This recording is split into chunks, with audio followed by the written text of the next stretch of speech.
Hi everybody, it's Galactic Man Larry here again with another executive replicas and loose collector action figure review, and today we have in front of us Vampirella from Dynamite Comics, I guess, which as you can see is fully dressed, and here you have some artwork. Here you have a little bio. If you want to read it, please pause it now, because I won't be reading it, not because I don't want to, I just won't do it.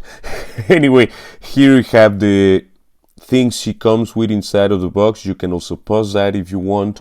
Another great artwork of Vampirella. Let me just focus there for you. Her little barcode. Let's just take her out of the box and see how good she actually is. And there you have Vampirella. Let me take this out of the way. And yeah, on the tray, and you can see she has like a separate tray for her cape. Let me just take that out of there. Very easy. And there you have Vampirella herself. If we lift the tray, everything will just fall down. Nothing is, like held by tape or anything. It's just floating around there, and we'll just do like this, boom. And there you have the executive replicas loose collector Vampirella figure out of the packaging, and yeah, she's looking great, I think. I mean, this is for a very specific public. I mean, this is for adult collectors. This is not for children. This is for like teenagers and plus, and of course, yeah, she's barely dressed. That's part of the appeal of this character. I didn't create her. She's like that, she likes to be to feel the wind. And anyway, there you have this cape. I mean, the accessories she comes with this cape, which has a bit of a very randomly applied spray, like shading. It's black to the outside, red in the inside. This is the plastic, the color is cast in, and this is black paint, I am almost sure, and of course, to put the cape on, you have to remove the head. We'll do that in a moment. She comes with a couple of like nice caressy hands, like I'm being all delicate and all of that. And she comes with this little bat figure as well. You can see there, I mean, it's black plastic, so I don't know if you will get to see the whole detail. If I hold it by the ring, which has you might have already guessed it, function. There you have the little bat. It's hard to check the details. I don't know if you're managing to see them. I'm not being able to differentiate through the camera now, but yeah, this little bat is a nice addition. It's good for the G.I. Joe characters we have been getting with pets and all of that. She's also a Joe. Anyway, you can put the little bat here like she's throwing it from her finger or holding it. I think at least that's the way I think it is. You can also do it in these hands she has on right now. She comes with a couple of gripping hands for her daggers, which are very cool. These knives here, they have black paint, gold for the pommel and the little thing here, and silver for the blade, of course, and the hilt and all of that. And these hands, luckily, they have shading, they have paint for the nails as well as the other ones, and yeah, they hold the daggers, of course, and they have vertical swivels. This one has, and the ones equipped, they just have horizontal swivels, but it's good for these hands.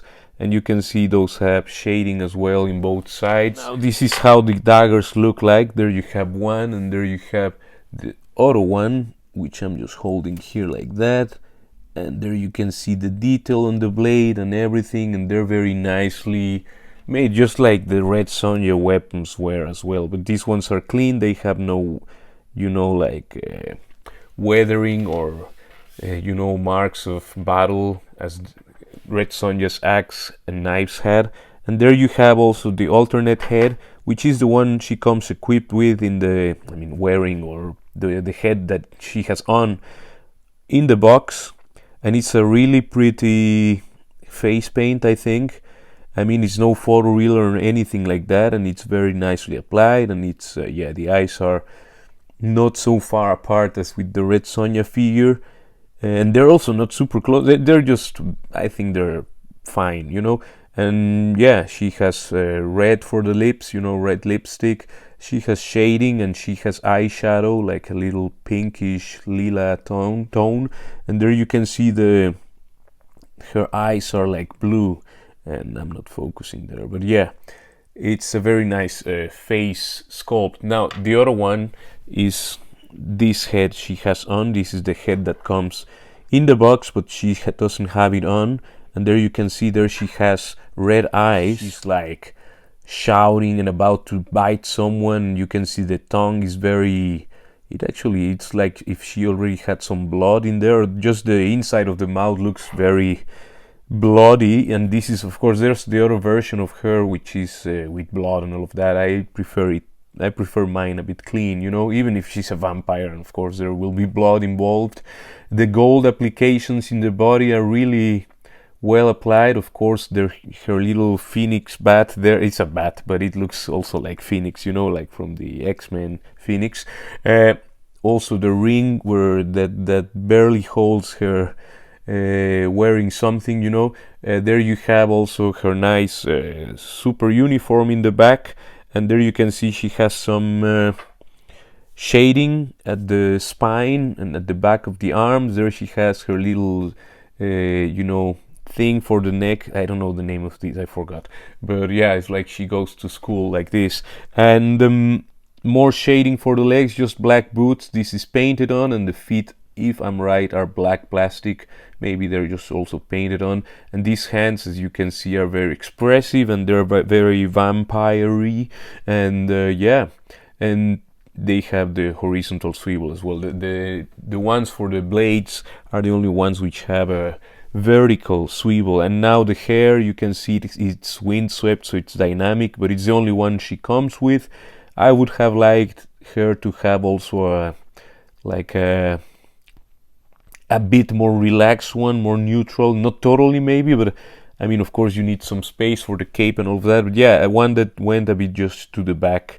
I mean, this one is great, but we, of course, we want and we always accept options. There you can see she has a belly button there. What's the name of that? Yeah, that just happened, and you can see already, of course, this hairpiece comes apart or comes off very easily. You just barely pull or move her a little bit and it will be moving around. It has the earrings attached to the hair, and it has a very specific shape that she has on both heads. And yeah, I mean, we already saw this head on. Let's just check the other one. And there you have her with her more relaxed face on, and there she is just all happy and nice and going to parties and going to the church and being kind, because people are kind to her also, you know. Let's check the articulation. I mean, well, first of all, let's just take a closer look at that face. Well, actually we did, but with the hair on. There you have it. I think she looks yeah, it's a pretty face sculpt, you know, and she looks I mean, both look great, but this is the one I prefer. I mean, even if the other one is the action one and she's a vampire, of course, but I like this one just to the eye. To my eye, this one is prettier, and yeah, I'm all about that.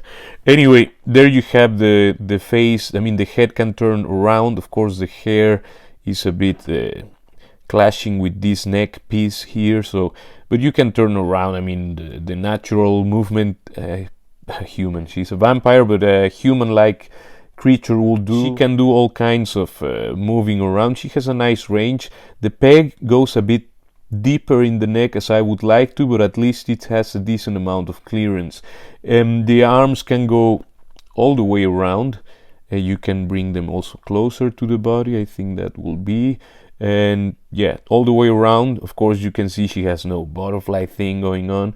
She has a bicep cut just below that armlet or bracelet, and she has a single jointed pinless elbow, which can go slightly over 90 degrees, just slightly, almost just 90, but yeah, like 2 degrees over 90.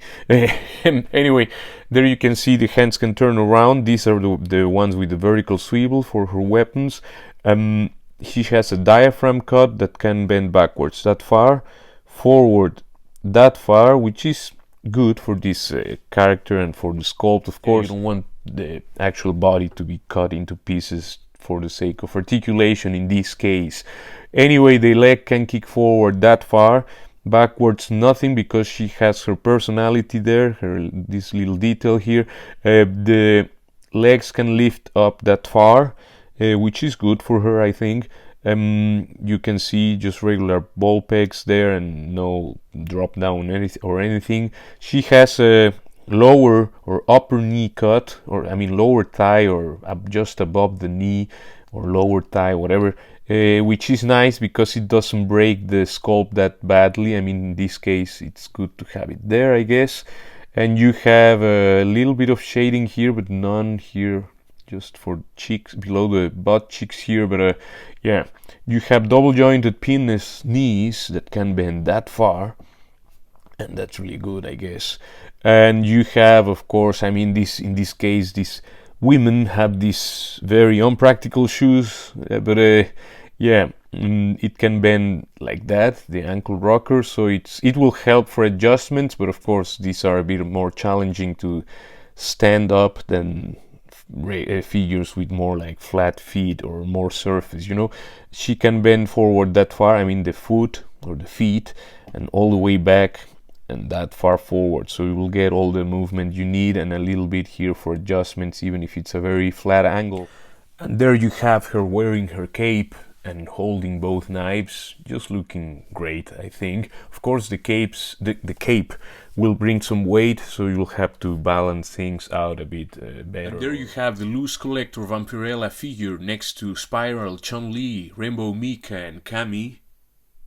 Next to Psylocke, Eveline, Angela, Darkleen, and Netflix series. And next to Harley Quinn, the Scarlet Witch, Red Sonja, and the Cheetah. And that's it for this review. I think this figure, I mean, if you like this character and if you like questionably dressed women, these are the figures to get. I mean, I think it speaks for itself. And they're nicely poseable, and yeah, I mean, they're of course nice to look at, and they're fun, actually. They're actually fun figures of characters that don't have tons of well-made figures. So good to get these ones if you're into this character. So please leave a like, share, comment, subscribe, and all of that good stuff. Take care, and I will see you in the next one. Ciao, ciao, ciao.